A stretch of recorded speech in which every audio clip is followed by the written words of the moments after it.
बनारस के सम्मानित नागरिक लोकसभा चुनाव लड़ चुके जनाब अतहर जमाल लारी साहब ने देश के नौजवानों को अपने वीडियो संदेश के जरिए आज की मुस्लिम लीडरशिप के बारे में एवं स्वर्गीय पूर्व सांसद सैयद शहाबुद्दीन के बारे में, लोकसभा सांसद असदुद्दीन ओवैसी के बारे में धमाकेदार इंटरव्यू देते हुए क्या कहा, उनकी एक एक बात में वजन है, सतर्क रहे, सावधान रहे। ब्यूरो चीफ इसरार अंसारी।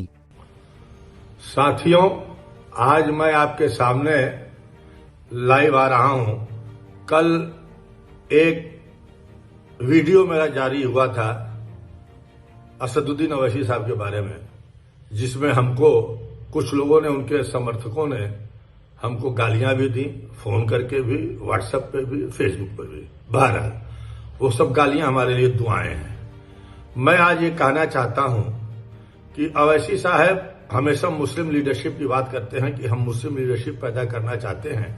एक बात मैं आप तमाम नौजवानों को बताना चाहता हूं जिनको जानकारी नहीं होगी, क्योंकि मैं हैदराबाद में मैं बहुत रहा हूं।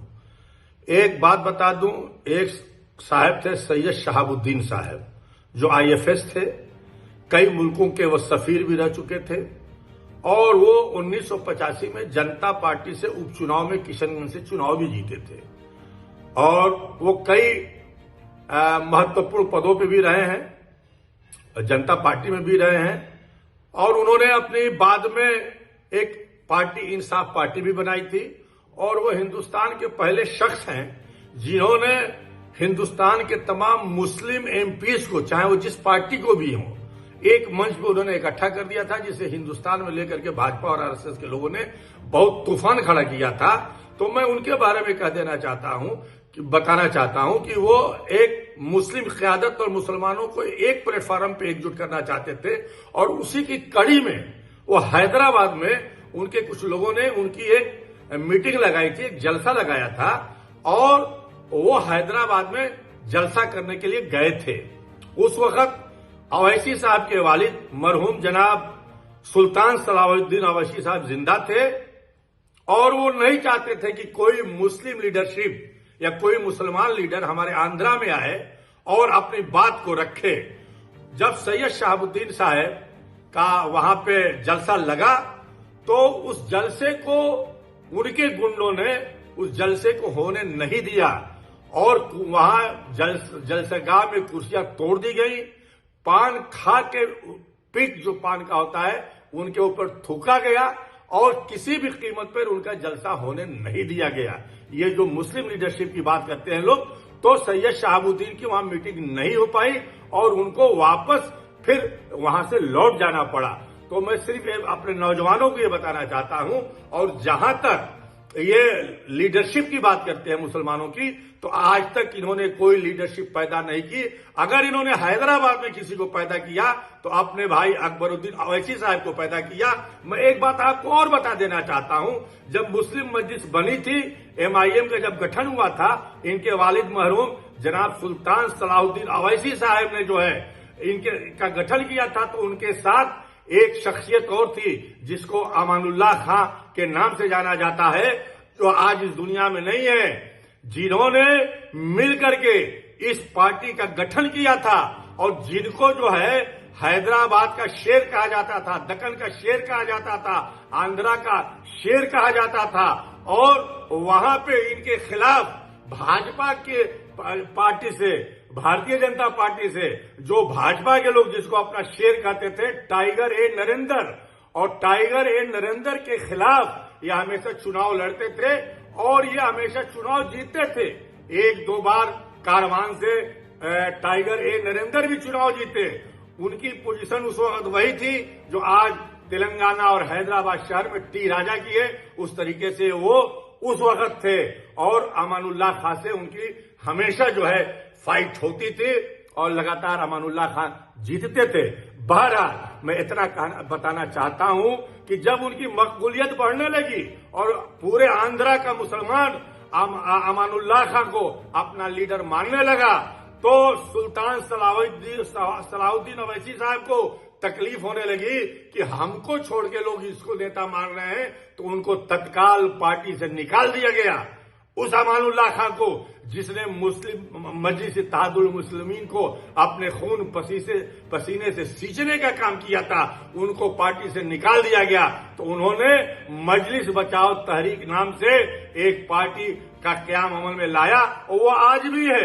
उनके लड़के अमजदुल्लाह खां उससे चुनाव लड़े थे, अभी इस बार जो चुनाव हुआ था अब बहुत कम वोटों से चुनाव हारे थे।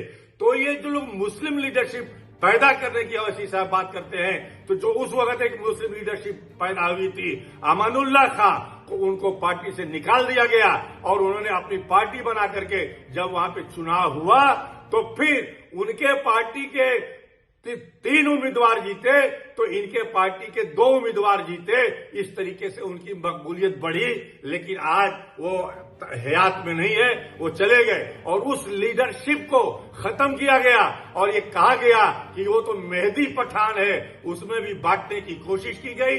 आज उनके लड़के अमजदुल्लाह खां जिंदा हैं, आप जाकर के उनके बात कर सकते हैं, सुन सकते हैं। तो जो लोग ये मुस्लिम लीडरशिप की बात करते हैं, एमपी एमएलए तो तमाम पार्टियों से होते हैं, तमाम पार्टियां एमपी एमएलए बनाती हैं और मुख्यमंत्री बनाती हैं। ऐसा नहीं है कि हिंदुस्तान में कितने मुख्यमंत्री रहे हैं, कितने राष्ट्रपति रहे हैं, कितने उपराष्ट्रपति रहे हैं, यहां तक कि हिंदुस्तान का गृह मंत्री, होम मिनिस्टर जनाब मुफ्ती मोहम्मद सईद साहब थे। अब 2 ही पद तो बचा है, एक जो है डिफेंस मिनिस्टर और एक प्रधानमंत्री, बाकी तो हर पदों पे मुसलमान रह चुका है। तो आज जो मुसलमानों को बरगलाने की कोशिश की जा रही है और इनके दिमाग में जो कीड़ा भरा जा रहा है कि जो है हम कब तक दरी उठाएंगे।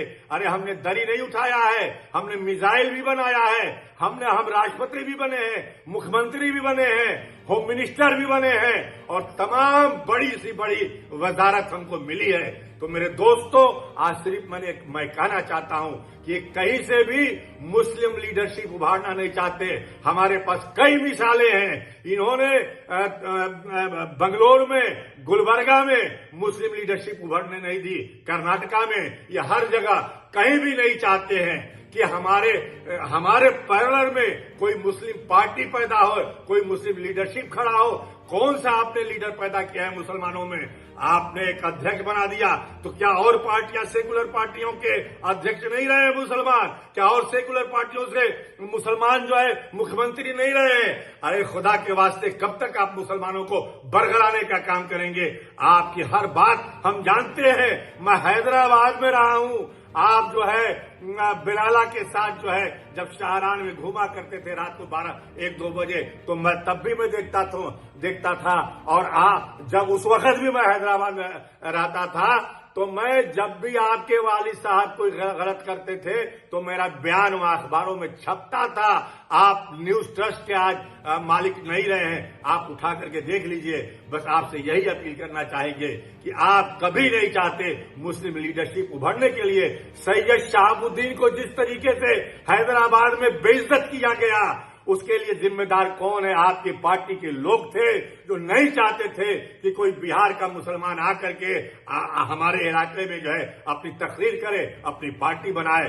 तो बस माफ करिए सदुद्दीन अवैसी साहब, मैं जानता हूं कि आपके पाठशाला में गाली देने की पढ़ाई जाती है, फिर मुझे गालियां मिलेंगी, लेकिन वो गालियां हमारे लिए दुआएं साबित होंगी। आपके लोग गाली दें, जैसे आरएसएस की पाठशाला में जो शिक्षा दी जाती है वही आपके पाठशाला में शिक्षा दी जाती है। बहरहाल, हम सिर्फ मुसलमानों से इतना कहना चाहते हैं कि आज हमारा रिप्रेजेंटेटिव, हमारे एमपी एमएलए क्यों कम होते जा रहे हैं? आपके वजह से, आप हमेशा आपके भाषण से पोलराइजेशन हो रहा है हिंदू और मुसलमानों का। खुदा के वास्ते हमको हमारे ऊपर छोड़ दीजिए, आप लड़िए पूरे दुनिया में चुनाव, हमें इसका कोई एतराज नहीं है, लेकिन आप पोलराइजेशन मत कराइए, आप भाजपा को मजबूत मत करिए। यही मेरी एक आपसे गुजारिश है। आपके लोग गाली देते रहें, मुझे इसकी कोई परवाह नहीं है। खुदा हाफिज, बहुत बहुत शुक्रिया।